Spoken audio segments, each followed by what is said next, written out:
Bismillah. En ce lundi matin, poussant pour la première fois les portes du centre médical, Stéphanie remarqua que le charme suranné du bâtiment, un élégant manoir victorien, avait été préservé. Paquet en chêne, au plafond orné de moulures boiseries, elle allait facilement s'habituer à travailler dans un cadre pareil. Un grand blanc à l'abondante chevelure ondulée, stylo et bloc-notes à la main, bavardait à la réception avec deux infirmières qui le couvaient d'un regard d'adoration.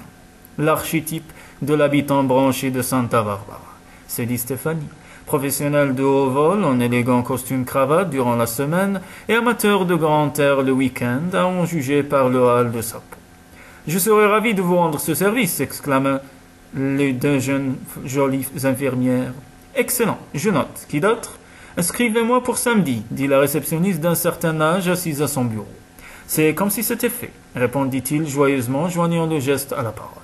Puis il leva les yeux et le sourire chaleureux et accueillant qui lui adressa cloua Stéphanie au sol. « Puis-je vous être utile ?» Décontenancé et quelque peu troublé, il était la séduction faite homme. Elle s'éclaircit la gorge. « Je suis Stéphanie Bennett. J'ai rendez-vous avec le docteur Rogers. »« Docteur Bennett, soyez la bienvenue, » dit la réceptionniste. « Le docteur Rogers vous attend. Je le préviens de votre arrivée. » Phil Hansen, ajouta l'Adonis au bronzage intense, bien confus en novembre. « Je suis le pneumologue du groupe. Si vous voulez, je vous conduis au cabinet de Jason. »« Ravi de vous rencontrer, » répondit-elle machinalement.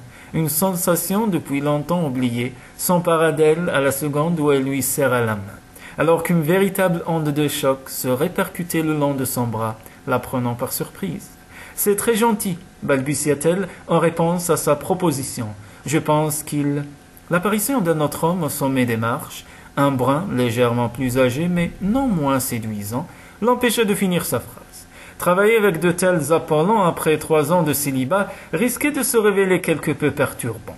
Lorsqu'elle avait pris ce poste de remplaçante, elle s'était imaginée travailler avec des confrères austères et grisonnants, pas avec des mannequins de la revue Gentleman's Quarterly.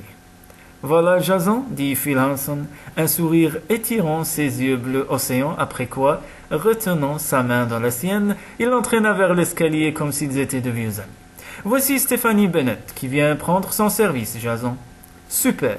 Montez, Stéphanie, nous allons discuter un peu, puis je vous ferai faire le tour de nos locaux. » Phil posa la main de Stéphanie sur la rampe ouvragée et la tapota. « Merci de vous joindre à nous, Stéphanie. Vous allez vous plaire ici. » Compte tenu de la légère ivresse qui l'habitait, elle était encline à le croire. Elle avait vu ce séjour à Santa Barbara comme l'excuse idéale pour s'échapper de Palm Desert.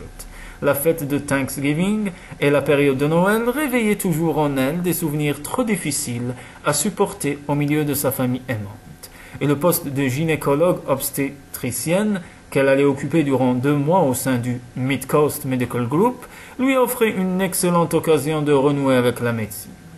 Depuis le malheur qui lui avait brisé le cœur, avait détruit sa confiance en elle et sonné le glas de son mariage, 3 ans plus tôt.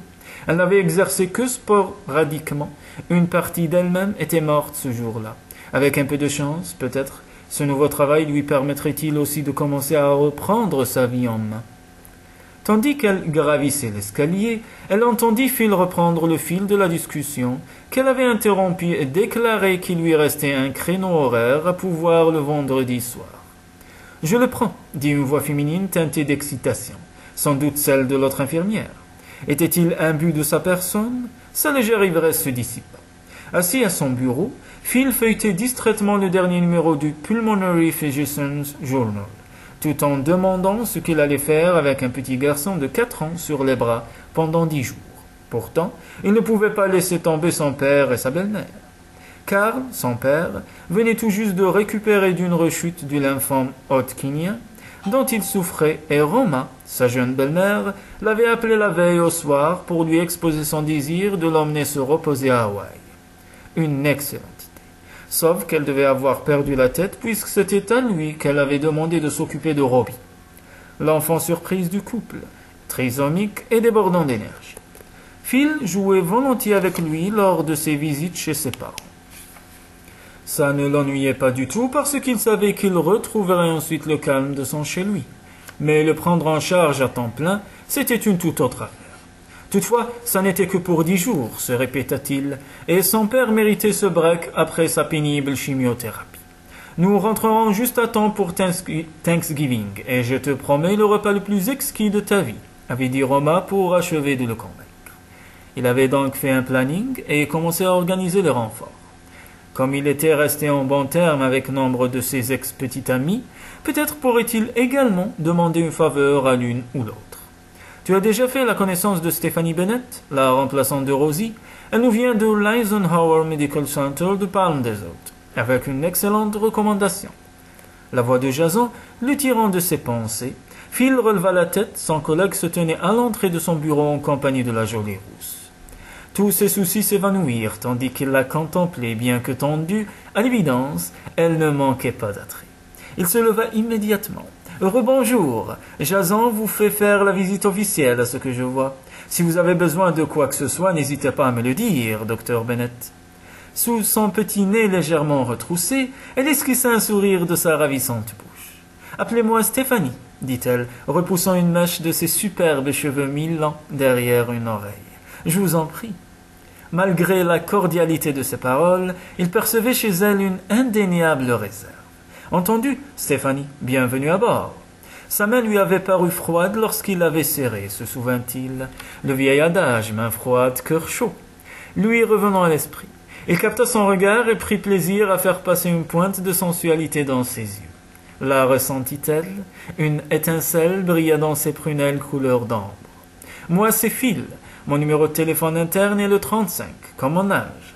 Si jamais vous avez besoin de moi, je serai ravi de vous venir en aide. » Elle le remercia d'un hochement de tête. « Maintenant, je vous montre votre cabinet, dit Jason à Stéphanie. » Elle s'éloigna aussi vite qu'elle était apparue, sans un regard en arrière. Phil se rassit, et renversant contre le dossier de son fauteuil, il la revit en pensée dans sa veste à motif cuivre et noir. Pantalon noir et élégant, trop ras du cou assorti, il aimait la manière dont ses boucles souples effleuraient ses joues avant de s'épanouir sur ses épaules. Il aimait la forme presque ovale de son visage, son menton délicat. Il aimait la nuance ivoire de sa peau où n'apparaissait aucune tache de rousseur. Mais peut-être en découvrirait-il quelques-unes sur son nez, s'il s'approchait suffisamment près. Juste un léger saupoudrage peut-être, qui balayerait cette image lisse et la ferait paraître vulnérable sous son armure. Il en était là de ses réflexions quand l'interphone sonna. « Votre père est au téléphone, lui, annonça la réceptionniste. Le voyage à Hawaï? Robbie? Comment était-il censé s'y prendre pour impressionner la belle Stéphanie tout en s'occupant de son demi-frère? » Stéphanie avait passé la majeure partie de la journée à s'habituer à son nouvel environnement professionnel, à prendre ses marques, à discuter avec son infirmière de la manière dont elles allaient travailler de concert. Dans un souci de faciliter la transition imposée aux patientes, elle était même restée plus tard que prévu devant l'ordinateur du cabinet afin d'étudier les dossiers de celles qu'elle verrait le lendemain. Le temps de ce remplacement, elle se concentrerait sur la partie gynécologie de sa spécialité. Une condition qu'elle avait mise à son entrée en fonction et à laquelle Jason Rogers ne s'était pas opposé. Par chance, aucune des futures mamans du Dr Monroe n'arriverait au terme de sa grossesse avant son départ et Jason avait apaisé ses scrupules en mentionnant que de toute manière, il lui aurait été difficile d'obtenir son accréditation à l'hôpital local. Si elle se sentait capable d'assurer le suivi des femmes enceintes, en revanche, elle n'était absolument pas prête à mettre de nouveau des bébés au monde.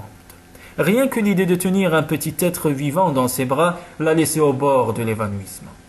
Elle fut tirée de ses pensées par son estomac qui criait famine. Ressentant le besoin de se changer les idées, elle rassembla ses affaires et quitta son bureau. Comme elle traversait la réception, la porte du centre médical s'ouvrit et Phil Hansen entra en trombe en compagnie d'un petit garçon brun dont les yeux bridés et la racine aplatie du nez indiquaient qu'il était atteint de trisomie 21. « Attends une minute, Robbie. Il faut que je téléphone, dit Phil, éteignant son beeper et saisissant le combiné posé sur le bureau de la réceptionniste. L'enfant adressa un grand sourire confiant à Stéphanie. « Bonjour, dit-il. »« Bonjour, répondit-elle, la gorge serrée. Justin, son fils, aurait à peu près le même âge que lui, s'il avait encore été en vie. Détournant les yeux, elle se força à focaliser son attention sur Phil. « J'arrive tout de suite, annonça-t-il à son interlocuteur. Puis il raccrocha avec un soupir. Super. Qu'est-ce que je suis censé faire maintenant? C'est alors qu'il la vit. Son regard à l'expression désemparée passa d'elle à Robbie pour revenir sur elle. J'ai besoin d'un grand service. Je viens de recevoir un appel de l'hôpital. L'un de mes patients a inhalé une couronne dentaire pendant que son dentiste la mettait en place. Je dois effectuer une bronchoscopie qui permettra de l'extraire. Pouvez-vous vous occuper de Robbie pendant ce temps? Je n'en ai que pour une petite heure. Elle s'occupa d'un enfant. Je ne peux pas. Je suis vraiment coincé, ajouta Phil d'un ton suppliant. Le personnel des urgences est débordé. Ils ont besoin que je prenne mon patient en charge. Et vous comprendrez qu'il m'est impossible de laisser Robbie dans leur salle d'attente. Oh Seigneur, si elle refusait, elle passerait pour un monstre d'égoïsme. Et Phil avait paru si sincère ce matin lorsqu'il lui avait proposé son aide. Entendu, s'entendit-elle déclarer tandis qu'une angoisse indicible s'abattait sur elle. Vous acceptez? La gorge nouée, elle acquiesça de la tête. Merci, s'écria Phil avant de lui effleurer la joue d'un rapide baiser. Vous êtes la meilleure. Que suis-je supposé faire? Juste veiller sur lui, je reviendrai aussi vite que possible. Sois gentil avec Stéphanie, d'accord, Robbie? Sans attendre la réponse, Phil disparut, laissant Stéphanie en proie à la panique. Les jambes molles et le cœur battant, comment avait-elle pu s'imposer une épreuve pareille? Elle était incapable de gérer cette situation. La regardant de ses yeux innocents, Robbie passa la langue sur ses lèvres. « J'ai faim !»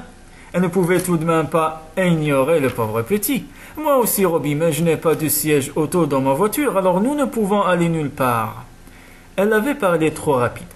À l'évidence, il n'avait pas compris ce qu'elle voulait dire. Il se balançait d'avant en arrière, une main sur son estomac. « J'ai faim !»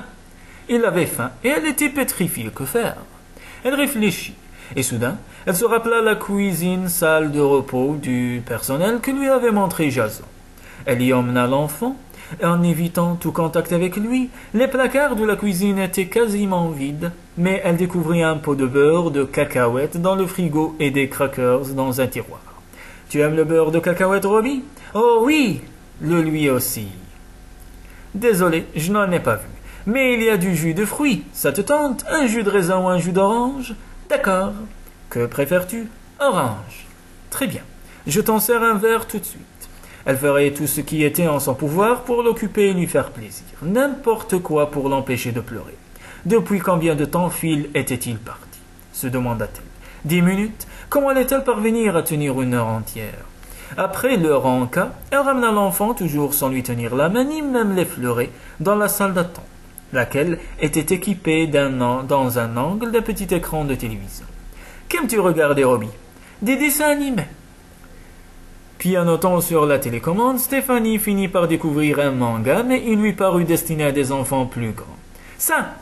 s'écria Robbie tout excité. « Ah, il n'est pas très amusant celui-là. Cherchons-en un autre. » Les doigts tremblants, la jeune femme poursuivit sa recherche. Qu'allait-il se passer si elle ne trouvait rien adapté à l'âge du petit garçon? Et soudain, apparut sur l'écran précisément ce qu'elle espérait. Un spectacle de marionnettes au visage souriant, avec des voix rigolotes et des couleurs vives. Peut-être l'étau qui lui comprimait la poitrine allait-il se desserrer maintenant. Hélas, elle s'était à peine assise sur une chaise que Robbie grimpa sur ses genoux. Chaque millimètre de son corps se raidit. C'était trop dur, elle ne pouvait pas faire ça. Où était Phil? Robbie blottit son dos, potelé et chaud contre elle, et quand il rit, elle sentit son rire résonner dans sa petite poitrine. Dans le même temps, l'odeur familière du shampoing pour enfants parvint jusqu'à ses narines et lui déchira le cœur. Incapable de supporter cette torture une seconde de plus, elle souleva le gamin et le transporta à bout de bras jusqu'à un fauteuil plus proche de l'appareil. « Tu vois, tu es mieux placé ici, ne bouge plus. » Par chance, il était si absorbé par le spectacle qu'il ne perçut pas sa tension et resta tranquillement assis, les yeux rivés à l'écran. Au bout d'un moment, il se frotta les paupières, bâilla et bientôt s'endormit. La tête posée sur le bras du fauteuil, Stéphanie se mit à arpenter nerveusement l'air d'attente, alternant regard inquiet dans sa direction et coup d'œil à sa montre. Sa gorge était si serrée que c'est à peine si elle parvenait à avaler sa salive. Une dizaine de minutes se passèrent ainsi. Soudain, l'une des marionnettes du spectacle poussa un hurlement qui la fit sursauter. Robbie releva brusquement la tête, son visage se plissa, le bruit l'avait effrayé de toute évidence. Oh Seigneur, que devait-elle faire maintenant? Après quelques secondes de silence, ce silence qui précède les tempêtes, il lâcha un cri perçant qui se prolongea tant qu'il eut de l'air dans ses poumons. Puis il inspira en hâte et le processus recommença. « Tout va bien, Robbie, c'était juste la marionnette de la télé, dit Stéphanie de l'autre bout de la pièce, essayant de le réconforter sans s'approcher trop près de lui. Ça faisait partie du spectacle, c'est tout. Il aurait fallu éteindre le pauvre petit. Mais elle ne pouvait s'y résoudre. À l'idée de câliner un enfant, elle sentait un gouffre s'ouvrir en elle. Plus jamais elle ne voulait faire cela. Des souvenirs de son bébé pleurant et criant sans relâche, tandis qu'elle le promenait dans ses bras, la submergèrent, et elle s'immobilisa, paralysée par la douleur anéantie. Robbie pleura si fort et si longtemps que son nez se mit à couler, qu'il toussa et s'étrangla, mais elle restait figée sur place, totalement tétanisée. En arrivant aux urgences de l'hôpital, Phil avait trouvé son patient prêt pour sa bronchoscopie. La couronne dentaire s'était révélée facile à localiser, juste à l'entrée de la branche droite. Après l'avoir extraite, il avait pratiqué un rapide examen pour s'assurer qu'elle n'avait endommagé aucun tissu pulmonaire. Puis, sa mission accomplie, il avait laissé le pauvre homme aux bons soins d'une infirmière. Poussant la porte du Midcoast Medical Group, il rejoignit en hâte la salle d'attente. « Que se passe-t-il ici » s'écria-t-il devant le tableau qui s'offrait à ses yeux. Blotti dans un fauteuil, Robbie reniflait, le corps secoué de spasmes, alors qu'à 2 mètres de lui se tenait une Stéphanie changée en statue, livide et les yeux écarquillés. Elle battit des paupières comme si elle reprenait vie. « Dieu merci, vous êtes de retour » balbutia-t-elle. Il se précipita pour prendre Robbie dans ses bras. « J'ai eu peur » dit celui-ci, et ses larmes recommencèrent à couler. « Tout va bien, moussaillon, je suis là !»